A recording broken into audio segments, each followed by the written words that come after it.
Hello, Walkers! Estamos aqui mais uma vez para abordar um assunto muito importante, como eu havia dito, que é sobre a jornada do consumidor. E quem vai falar com a gente hoje é o Márcio Daniel. Ele vai se apresentar, mas eu já vou dar aqui um spoilerzinho. Ele é o General Manager da Singer do Brasil, uma empresa que tem 171 anos. Minha avó, provavelmente você que está ouvindo aí, já deve ter tido contato com os produtos da Singer alguma vez na vida. Então, sem mais delongas, eu queria apresentar o Márcio. Marcião, seja bem-vindo aqui ao Descomplicando o Mundo dos Dados. É um prazer poder estar aqui conversando contigo mais uma vez. E eu sei que vai ser um bate-papo com muita informação valiosa. Então, seja bem-vindo aqui. Dá uma breve introdução aí da sua história. Qual foi a sua jornada até ter chegado aqui? Elcio, muito obrigado. O prazer é meu estar contigo. É realmente um prazer falar com toda a tua audiência aí sobre uma forma como vocês conseguem tratar os dados. Acho que até realmente já fala descomplicando os dados. E realmente vocês têm sido mestres em fazer isso. Então, é um prazer meu poder estar conversando com vocês a esse respeito. Obrigado pelo convite. Como você falou, a Singer é uma empresa de 171 anos e 165 anos no Brasil. Então, é uma marca que tem uma identificação muito grande com todos nós. Seguramente, todos nós temos algum parente, alguém que já teve algum tipo de relação com esta marca. Porque ela faz parte da nossa história. Uma curiosidade da Singer, que eu gosto sempre de contar, que a autorização para a Singer vir para o Brasil foi dada pela Princesa Isabel. Então, veja quanta história tem aí por trás, né? Nossa, que legal! E aí vai ser um prazer falar de uma empresa que tem tanto tempo e o que a gente está fazendo agora nesse mundo que não tem nada a ver com 170 anos de trás, né? Então, o que a gente realmente tem trabalhado, os produtos, acho que esse é o tema para a gente abordar e como a gente entende o consumidor também nesse mundo de hoje. Entendi. Mas, falando um pouco de mim, né? Faz pouco mais de 2 anos que eu estou aqui com essa responsabilidade de comandar as operações da Singer no Brasil. Antes da Singer, eu comecei minha carreira em indústria de bens de consumo não duráveis. Depois tive o desafio de trabalhar na Kodak, que era começar toda a parte de máquinas digitais na Kodak, o que me levou para a Samsung, onde ficamos um bom tempo lá, lançando novas categorias de produtos na Samsung. E depois, mais recentemente, aqui na Singer e um pouco antes na KitchenAid, do grupo Whirlpool. Também tive a oportunidade, em um período, eu decidi empreender nesse mundo aí que vocês sabem muito bem as dificuldades que são, como um projeto de consultoria, e tive a oportunidade de trabalhar com outras grandes empresas e também dentro do varejo. Então, prestando para alguns varejistas, principalmente para Fast Shop aí, onde eu fiquei bastante tempo lá também, onde me trouxe um aprendizado grande. Então, de forma geral, é isso. Minha formação, sou engenheiro, mas nunca exerci a engenharia. Sempre trabalhei minha carreira toda na parte de marketing e vendas, até porque também fiz pós em administração e MBA em marketing. Então, esse é um pouco do Márcio que, como você disse, toda a minha jornada que me trouxe até a posição atual, a minha responsabilidade atual aqui dentro da Singer. Ô, Marcião, e aí, trazendo um pouquinho já para o nosso tema aqui da jornada, que é a maximização dos pontos de contato, tá? A gente sabe que vocês devem ter diferentes grupos de consumidores aí dentro da Singer, deve ter cliente direto, deve ter a indústria, deve ter distribuidores, eu não sei exatamente quais, mas assim, como é que você consegue, dentro dessa jornada, maximizar os pontos de contato, levando a informação? Quanto isso é importante? Como é que vocês lidam com isso aí na Singer? Acho que para isso é interessante falar um pouco quem é o perfil, né? Quem é o consumidor Singer, né? Porque se a gente for colocar para dois grupos, duas pessoas, a gente tem duas pessoas com perfis e com características muito distintas. A gente tem uma que é o que a gente chama do empreendedor. É aquele que usa da máquina para ter a sua fonte de renda. Então, quando a gente até observa, é muito interessante quando a gente acompanha todos os movimentos da nossa economia, né? A gente percebe que os produtos onde esse consumidor que busca empreender, que busca ter uma geração de renda, ele acaba tendo um aumento na participação das nossas vendas. Legal. Porque o consumidor ele acaba buscando outras formas para levar a comida para casa dele. Você tem um outro lado que aí ele busca aquele consumidor que faça você mesmo. E aí você tem alguns motivos que levam esse consumidor. Por uma questão simplesmente de terapia. Então, tem uns que adoram costurar simplesmente porque é o momento que vai ter para ele, para descansar, para relaxar de todos os seus afazeres do dia a dia. Ou até também por uma questão de de sustentabilidade ou de personalização.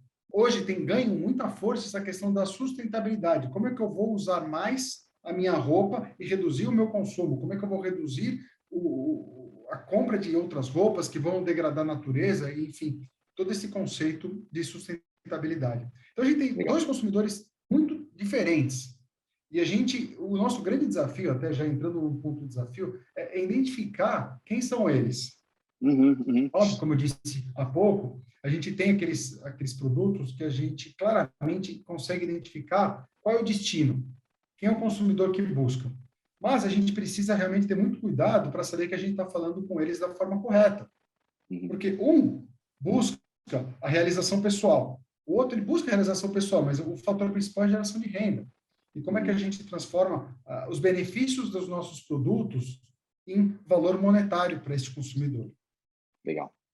Então, você perguntou a questão dos diferentes pontos de contato. Uma indústria, para estar, qualquer marca, né, que tem uma história centenária, ela tem que se inovar sempre.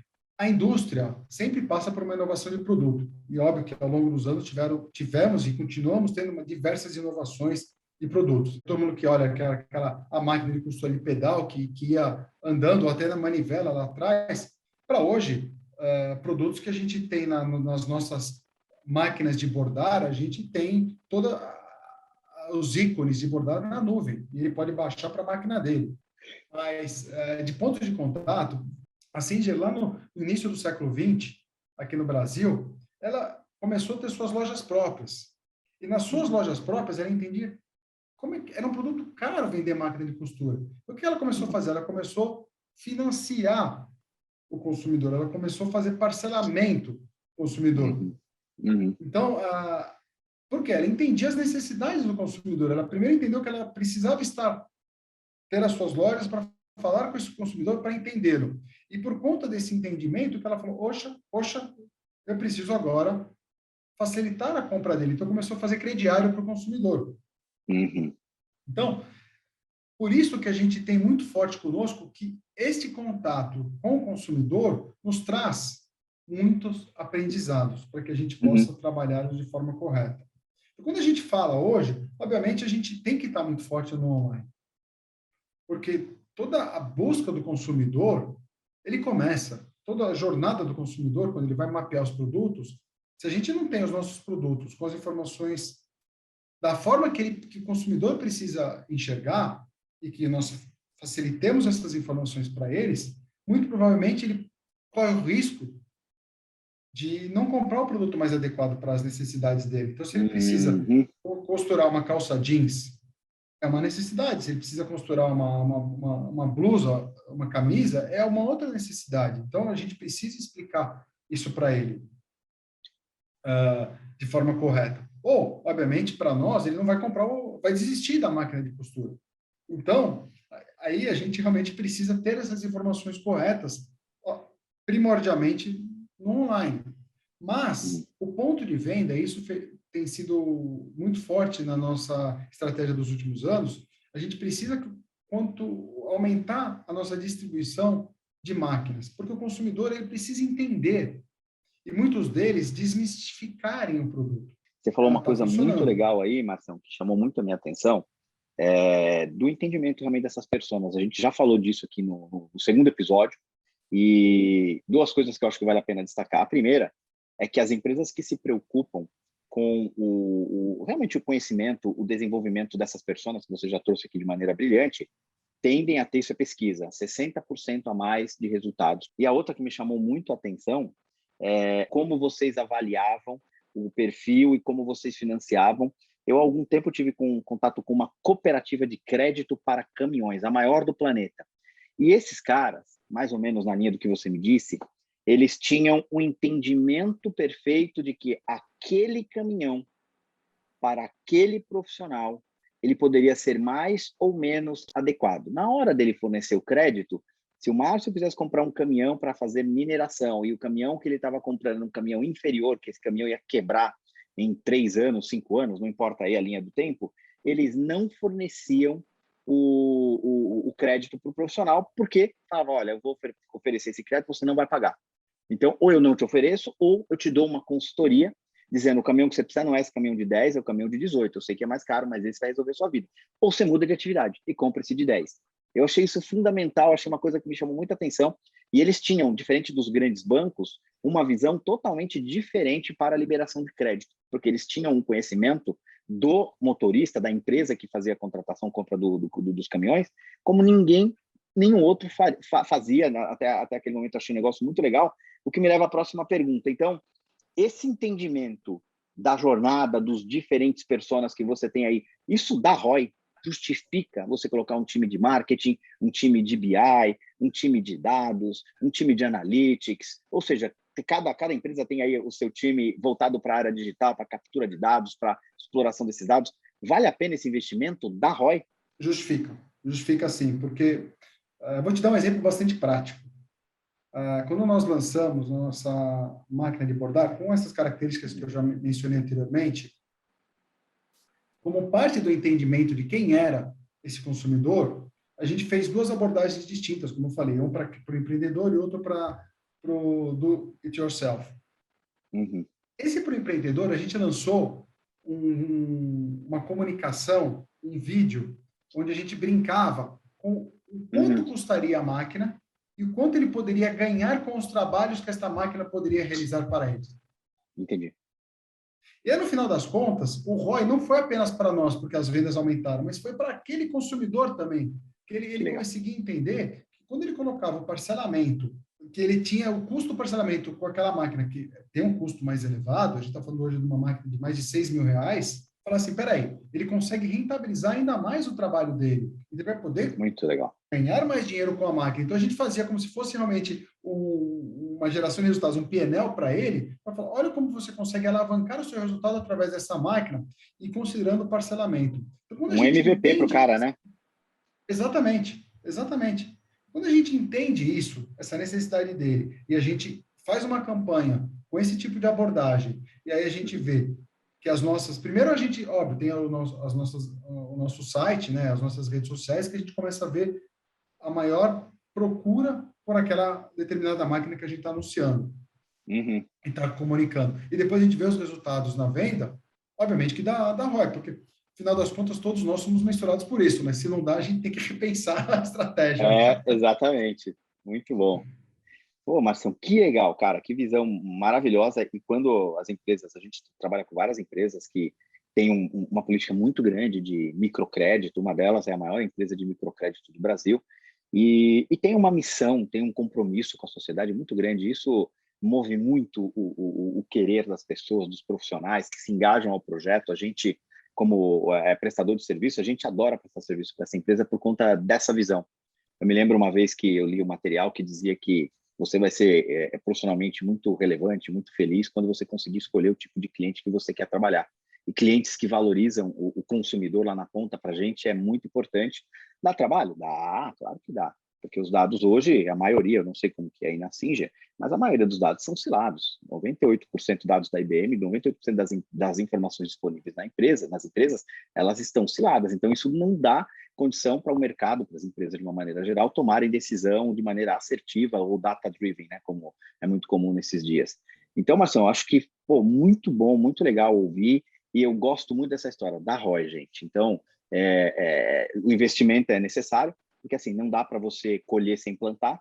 Projetos de dados são projetos de média duração, pelo menos, mas a ideia é que você não precisa fazer tudo de uma vez. Você vai fazendo por etapas, vai entendendo persona. Por isso que a gente está aqui abordando os 7 passos da jornada do consumidor, porque cada empresa pode estar em um passo. E às vezes o passo ainda está lá no início, ainda porque não tem nenhuma engenharia de dados completa. Os dados são muito difíceis. Mesmo assim, a gente tem soluções, a gente coloca uma equipe lá estruturada para resolver isso. Mas às vezes é mais difícil do que quem já tem os dados todo no lake, já tem dashboards executivos. Então, é muito, muito bacana ouvir você dizer de que forma a Singer trata o consumidor. Eu acho maravilhoso, fico ainda mais fã da marca. O papo está muito bom, mas eu queria já me dirigir para o final. Queria que você deixasse aqui suas considerações finais, o seu takeaway, e pode deixar também o site aí da Singer, quem quiser conhecer mais, quem quiser comprar, ou alguma coisa que você quiser trazer aqui para os nossos walkers, que são os nossos ouvintes. Então, eu acho que queria passar as considerações finais aí para você. Legal, obrigado. Eu acho que um ponto importante de consideração final que é relevante nessa estratégia de dados, os produtos também eles têm que andar casados. Por que eu digo isso? A Sindia é muito conhecida pela máquina de costura. A máquina, o consumidor compra e ele vai lá voltar a falar com a empresa daqui a 15 anos. Obviamente que ele consome as nossas agulhas, que a gente também produz aqui no Brasil, né? É a única fábrica do Ocidente que produz agulhas no mundo. Todas as outras fábricas de agulhas estão no Oriente. Então, nós É temos mesmo? aqui Que no legal. estado de São Paulo, em Indaiatuba, a única fábrica do Ocidente que produz agulhas. A gente, então, acaba sendo uma questão de abastecimento dessa necessidade do uso da máquina, né? É óbvio que a gente precisa, mas como é que a gente faz para aumentar essa relação, esse contato com o consumidor? Então, a gente começa a lançar outras categorias de produtos, obviamente, sempre alinhados com cuidados com a roupa, que a gente pensou, qual é a jornada de quem vai costurar? O que ele faz? O que ele precisa?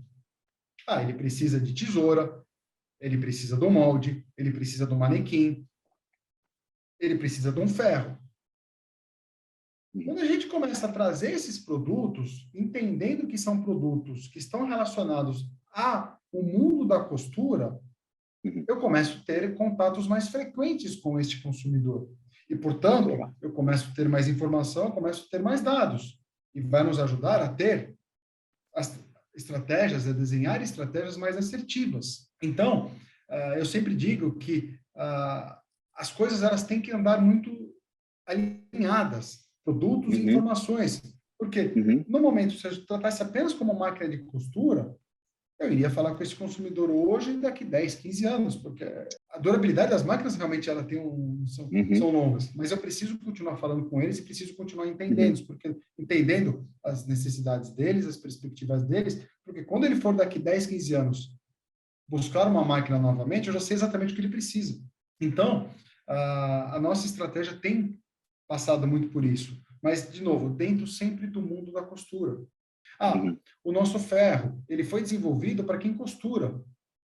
E são esses detalhes que passam por parte do entendimento do consumidor. Então, o nosso ferro, por exemplo, Elcio, ele demora mais tempo para desligar. Ele desliga após 30 minutos. Mas você vai falar, poxa, mas está gastando energia. Não, porque quem costura, ele não está toda hora mexendo no ferro. Só que quando ele precisa do ferro, ele precisa que ele já esteja pronto para ser utilizado. E aí é um cálculo de energia que, na verdade, ele está economizando energia, porque depois ele vai ter que esquentar, além de impactar a produtividade de quem está trabalhando lá, está costurando, ele também vai gastar mais energia, porque ele vai ter que trazer muita energia para esquentar. Então, são soluções como essa que a gente vai buscando nos nossos produtos para aumentar o conhecimento do consumidor e, obviamente, trazer para o nosso banco de dados. E aí, usando, obviamente, sempre todos os pontos de contato possível com as nossas redes sociais, com a nossa página. Então, ficarei feliz se todos visitarem o singer.com.br para, pelo menos, começar a ver os produtos que nós temos, as categorias que nós oferecemos e ações que, por exemplo, nós fizemos no ano passado no Singer Day, que foi no aniversário que a gente celebra em agosto. Então, a gente fez palestras com personalidades do mundo da moda, do mundo do empreendedorismo, para exatamente falar com esses consumidores. E importante também, algo que eu estava esquecendo de mencionar, mas as nossas parcerias com as faculdades de moda, que a gente tem também. Então, a gente já entende desde lá do início com o estudante o que ele pensa, o que ele pode trazer de novo para a nossa realidade. Enfim, faz todo sentido, então, né? O início da jornada, né? Começa lá na escola. Exato. Agora, a gente também está para lançar também agora um trabalho, uma entidade que ela é uma comunidade carente, que a gente vai lá e vai ensinar também a população a costurar.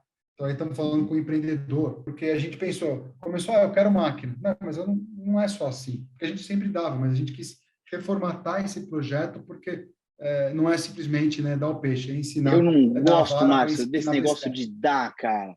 Toma a máquina, toma o curso, toma não sei o quê. Cara, eu acho que, mesmo para as pessoas em grande vulnerabilidade social, eu acho que a gente, como empresa, cara, tem que ajudar essas pessoas a entender que aquilo não está sendo simplesmente dado, porque no subconsciente as pessoas não valorizam.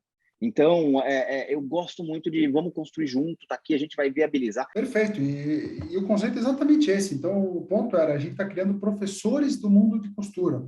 nesse projeto, porque daí a gente tem que garantir a perpetuidade desse projeto. E o ponto seguinte, como eles vão vender o projeto deles, como eles vão vender o trabalho deles. Então, realmente, a gente acredita nesse modelo de autossustentabilidade. Não é realmente simplesmente chegar e dar e depois virar as costas. Não, a coisa tem que ser autossustentável. Aí sim, aí a gente garante o benefício a médio e longo prazo. Né? Então, duradouro, a gente tem né? feito todas essas ações para aumentar todos os pontos de contato, aprender mais quem costura, por que costura, o que precisa para costurar, o que falta para ele costurar, para a gente trazer soluções que sejam mais adequadas às necessidades deles. Marcião, cara, eu quero te agradecer. Foi um aulão, uma aula aí de como entender a jornada do consumidor, de como maximizar esses pontos de contato com a comunicação correta na hora certa. O cliente não necessariamente está querendo desconto, ele quer um serviço que mude a vida dele, que transforme a vida dele. Acho que o que o Márcio trouxe aqui foi rico demais, então nós já vamos andando por aqui. Então, não percam o próximo capítulo, que a gente vai continuar caminhando sobre essa jornada e a gente vai falar com outro especialista que vai trazer uma visão incrível para nós. Obrigado, foi um prazer estar com vocês, sempre à disposição. Abraço. Valeu, abraço.